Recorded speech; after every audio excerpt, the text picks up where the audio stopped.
Right now, the heat dome that has gripped the United States for nearly a month is sliding east, easing off the Midwest and Great Lakes after days near the top of the National Weather Service's heat risk scale.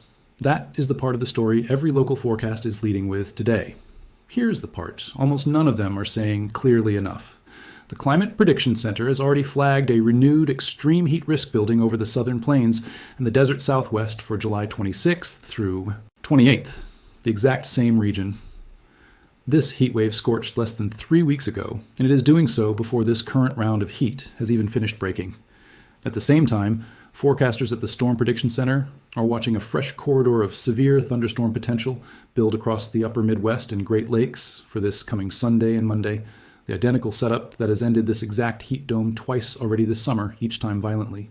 If you have felt this same ridge of high pressure return to your region for a second or even a third time this year, here is what meteorologists are genuinely worried about.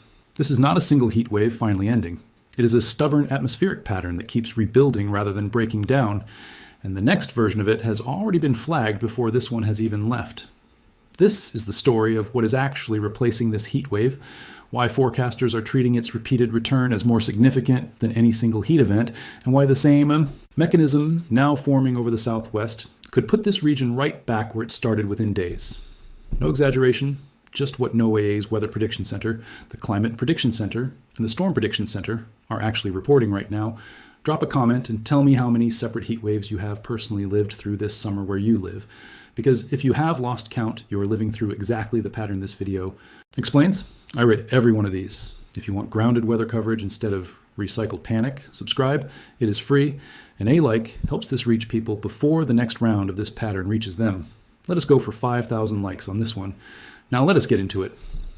To understand why this heat wave ending is not the full story, you first need to understand what kind of heat dome this actually is. Meteorologists have specifically been describing this summer's pattern as an omega block, named for the shape it traces on a weather map, a ridge of high pressure flanked by two troughs that together resemble the Greek letter omega. An ordinary heat dome tends to build, peak, and collapse in a single location over the course of a week or two. An omega block behaves differently.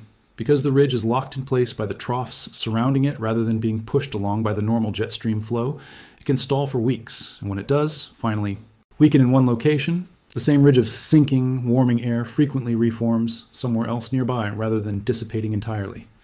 That is precisely why this pattern has already produced not one, not two, but three distinct geographic rounds of dangerous heat since late June.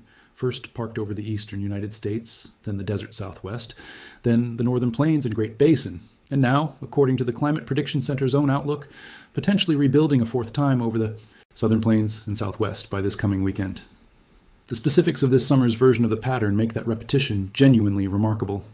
The first surge peaked over the east between July 2nd and 3rd, when Central Park reached 100 degrees for the first time since 2012, signing a tie with a daily record set in 1966, while LaGuardia recorded its hottest midnight reading on record at 94 degrees.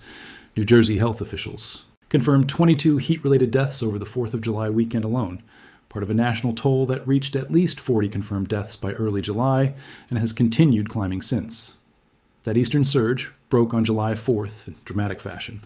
A violent line of thunderstorms sweeping from the plains to the northeast that produced more than 540 separate reports of damaging wind, including a peak gust of 92 miles per hour recorded in Norman, Oklahoma, widely disrupting Independence Day fireworks across the region.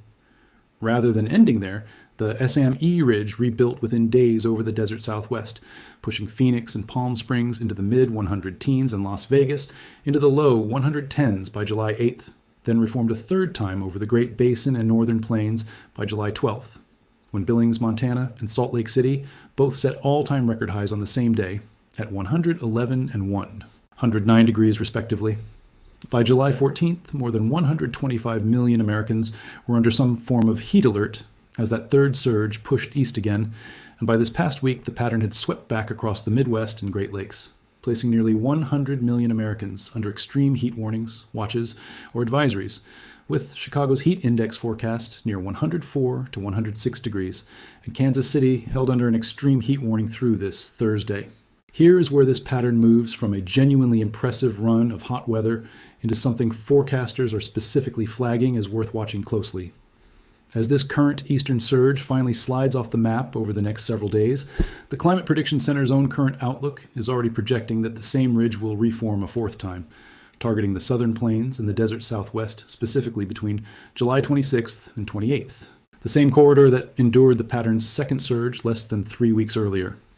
Separately, and just as significantly, the Storm Prediction Center's medium-range outlook is now highlighting a corridor of severe thunderstorm potential building across Minnesota, Wisconsin, and northern Iowa and Illinois for this coming Sunday, with an upper-level shortwave trough diving south out of an area near Hudson Bay expected to push into the Great Lakes by Monday, bringing enough instability and wind shear to support clusters of storms capable of producing damaging winds.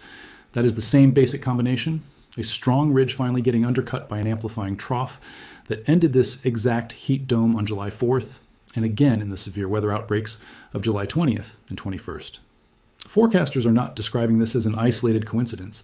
They're describing a pattern that has now repeated the same build, peak, and violent collapse sequence 3 separate times in a single summer, with early signs already pointing toward a fourth repetition beginning before the third one has even fully finished. It is worth pausing here to be precise about why meteorologists find this specific detail concerning, rather than simply hot weather being hot weather. A single heat wave, however severe, is a discrete event with a clear beginning and end. A pattern that repeatedly rebuilds in new locations across an entire season behaves more like a structural feature of that summer's atmosphere than a passing event, and it means that any given region's period of relief is likely to be temporary rather than final. The Southwest, for example, experienced its version of this heat dome on July 8th, got a period of relief as the ridge shifted north and east, and is now, according to the Climate Prediction Center's own current projection, potentially facing a near repeat of that same extreme heat within the next several days, a compressed return that a region would not typically expect to face twice in the same month under an ordinary seasonal pattern.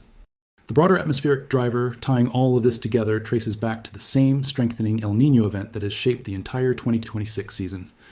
Forecasters have described conditions this year as consistent with what some meteorologists call a super El Niño, an unusually strong version of the pattern, and research connecting El Niño years to United States summer weather has repeatedly found that stronger events tend to load the dice toward more persistent ridging and more frequent, more intense heat domes rather than a single contained heat event. Scientists studying this summer's pattern have been careful to note that climate change does not cause any individual heat dome on its own, but that a warming atmosphere does make these ridges measurably hotter, more likely to arrive early in the season, and increasingly more prone to this kind of repeated rebuilding rather than a clean single collapse, precisely the behavior this particular omega block has displayed for nearly a month now. It is worth being clear about what this outlook does and does not guarantee, because medium-range forecasts carry real uncertainty by nature.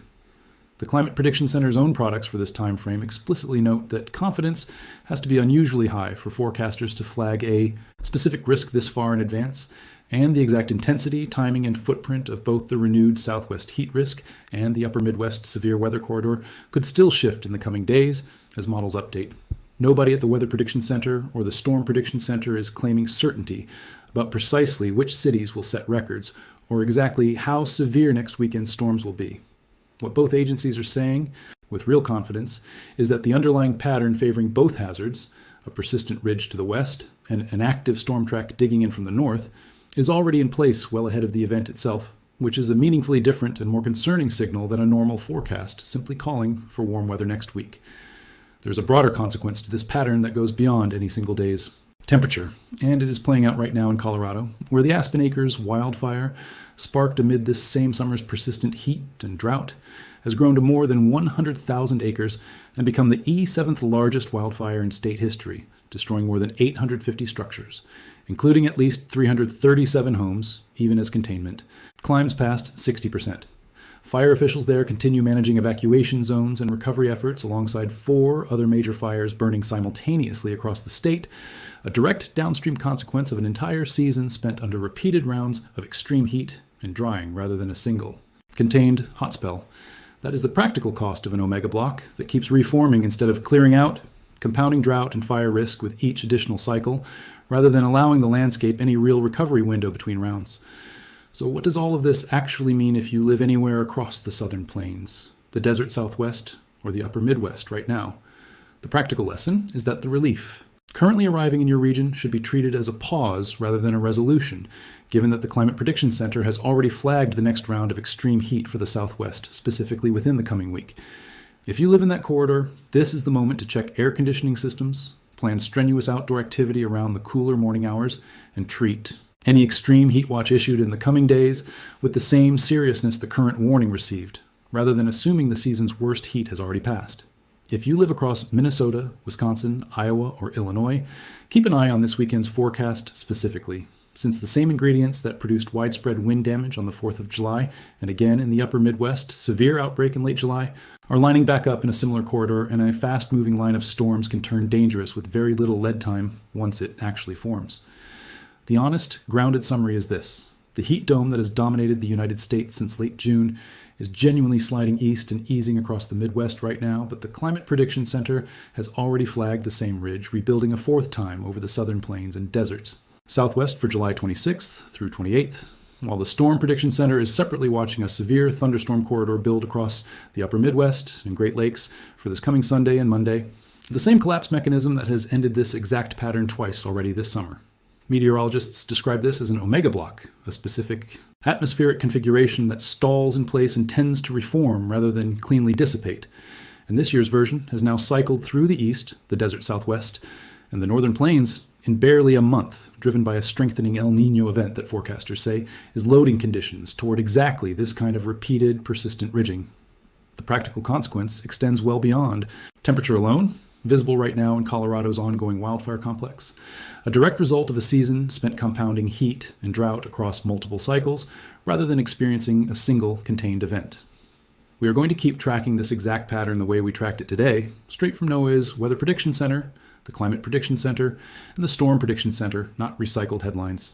Subscribe so you do not miss whether this heat dome actually rebuilds a fourth time over the Southwest as currently projected, because based on everything we just walked through, this pattern has not shown any sign of permanently breaking down yet this summer. And leave that comment below. Tell me if your region is bracing for round 2, 3, or even 4 of this same heat dome, because that repetition is exactly the pattern. This entire video has been explaining, and it is worth watching closely before the next round quietly rebuilds over your own home. Because behind every one of these forecast maps is a family in Phoenix who thought their heat wave was finally behind them, a firefighter in Colorado still working an active fire line built on a full season of accumulated drought, and a family in the upper Midwest about to find out this weekend whether their own break from the heat ends the same violent way the last 2 rounds did. 5,000 likes on this one. Let us go. See you in the next one.